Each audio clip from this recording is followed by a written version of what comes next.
meron diyang santol, meron diyang kainito, lahat pinakita ng Diyos. Pero ito lang, huwag mo lang kakainin ito kasi pag kumain ka nito, walang pagsalang mamamatay ka. Sagot ni Adan, opo. Nabungo ngayon ang tipan. Pero ang ginawa ni Adan, sinalangsang niya at his own free will. Si Adan ang dahil kaya nakapasok ang kasalanan sa sanlibutan. Bakit? Basahin mo unang Juan 3:4. Ang sino mang gumagawa ng kasalanan ay sumasalangsang din naman sa kautusan, at ang kasalanan ay ang pagsalangsang sa kautusan.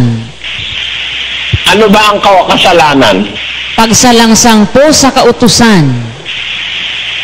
Bakit nakapasok ang kasalanan? Kasi sinalangsang po ni Adan yung utos. Ayun, yun ang dahilan. Sumalangsang siya at his own free will. Walang pumilit sa kanya, hindi siya nadaya, hindi naman siya nakalimot, maliwanag sa isip niya nung oras na yon, merong silang tipanan ng Diyos. Pero pinili pa rin niya na kumain. So, ang kasamaan sa tao, ang kamatayan niya, spiritual, hindi dumadating without his permission. Pakiulit po ba, Deli, yung statement nyo na yun?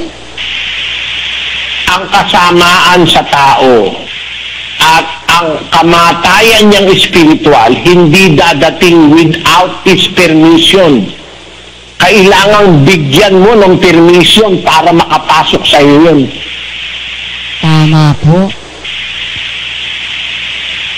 Umiiral ang free will, kapatid na Luz. Opo, opo. Ngayon, ang Diyos ay isang Diyos na hustisya at pagmamahal. Hindi niya ipapahamak ang sino man o paparusahan kung hindi mo talaga pananagutan yun. Kaya nga, pati tao dadali niya sa impyerno kasi magkapareho lang kayo ng kasalanan ng demonyo. Huwag mong isipin mas masama ang demonyo sa'yo. Yun nga po. Talagay ko, hindi nakuha yung lugar na yun. Ganyan, nakuha mo? Maano po, kapatid na Eli, kung tama po ba yung pagkaka-pick up ko? Yung tao po nagkasala, hindi pwedeng, kasi pareho lang po, sabi mo nga po, kapatid na Eli, pareho lang naman po ng demonyo yung pagkakasala po ng tao, dahil yung demonyo sa sarili niya, yung tao sa sarili din po niya, may free will pareho po, kapatid na Eli. Kaya nga pareho lang kayo ng pupuntahan eh. Dagat-dagatang apoy. Magkagrado lang kayo ng panakasalanan ng demonyo. Kasi unfair, kung dadaling ka sa dagat-dagatang apoy, hindi naman kayo magkapareho ng kasalanan. Yun nga po. Kaya yung sinabi niyo, Brad Eli, na huwag mong isiping mas masama ang demonyo kaysa sa'yo.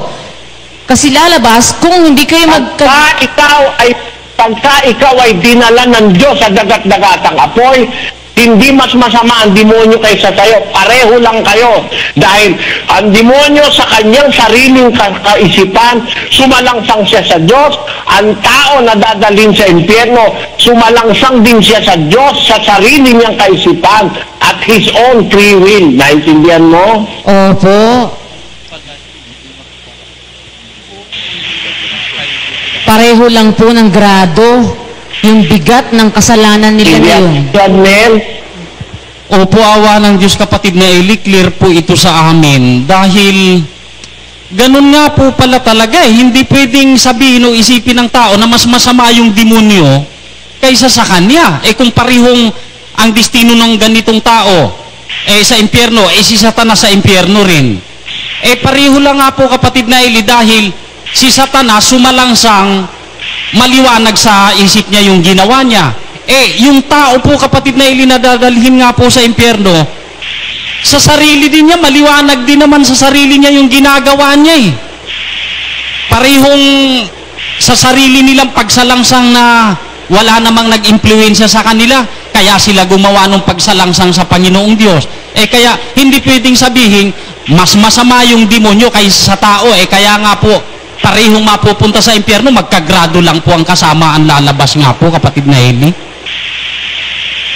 Pwedeng sabihin, mas masama yung demonyo kaysa sa tao kung ang tao ay nadadaya lang. Di ba? Opo, tama po. Pero kung hindi ka nadadaya, talagang alam na alam mo yung batas ng Diyos, talagang dinidiretsa mo na labagin ang batas ng Diyos, inaano mo na. Hindi naman kahinaan na masasabi, hindi naman kamangmangan, hindi naman nandaan sa impluensya ng daya. Talagang diretsong nilalabag mo yung kautusan ng Diyos, mamamatay tao ka talaga. Meron mga talagang mamamatay tao, mga hardened criminal Meron talaga mangangalon niya. Kahit sino na lang na babae, pinapatulan, o lalaki, pinapatulan. Talagang, sinasadya. Pareho lang nakahilig ng demonyo At tunahin pareho lang kayo. Si Satanas, sinasadya niya rin. Sa dagat-dagatang apoy ka rin dadalhin, pati siya Si Satanas sa dagat-dagatang apoy, ikaw din sa dagat-dagatan. Ang hustisya ng Diyos, hustisya talaga. Hindi ka dadalhin sa dagat-dagatang apoy kung hindi kasing grabe ng kasalanan ni Satanas ang ginawa mo. Tama ba, Sis Luz? Tamang-tama po. Naintindihan mo na yan kung ano ang pananagutan ng tao, Sis Luz? Opo, Badeli. Dito po liwanag po at nakita namin na ganun pala yung gravity nung pagsalangsang ng tao sa kanyang sariling, yung maliwanag sa kanya, hindi siya pinilit, hindi siya under force, hindi kahinaan, hindi napilitan lang, yung maliwanag na maliwanag sa isip niya na gumawa siya nung kasalanan na yon, kagrado ng kasalanan ng demonyo yung ginawa niya. Kaya pareho sila ng pupuntahan. At ang Diyos nga po, hustisya na hindi po pwedeng pagdudahan ang pagiging hustisya niya, hindi kanya ilalagay sa dagat-dagatang apoy kung hindi ka talaga kapareho ng demonyo sa grado ng kasalanan na sinadya rin, kagaya ng nga po yung ginawa ni Satanas. Mabigat po ito, pero yun nga po, naintindihan namin, awa ng Diyos, na ganun po pala yun. Hindi ka paparusahan ng kapareho nung yung kay Satanas na dalaling ka sa dagat-dagatang apoy kung hindi ka dapat nakapantay ni Satanas yung bigat ng kasalanan mo. At yun nga po yung kagaya ng ginawa ni Adan na talagang sinalangsang niya ang kautusan, maliwanag sa kanya, pero despite na maliwanag sa kanya, binaliwala niya po, hayagan niyang sinalangsang yung utos. Parang yung mga ibang mga... Meron ako ngayon sasabihin sa'yo, Sis Luz. Opo. Meron bang mapupunta sa impyerno na nadaya? Sahin mo, 28 hanggang 10 ng Apokalipsis. At lalabas upang dumaya sa mga bansa na nasa 4 na sulok ng lupa, sa Gog at sa Magog, upang tipunin sila sa pagbabaka, na ang bilang nila ay gaya ng buhangin sa dagat. At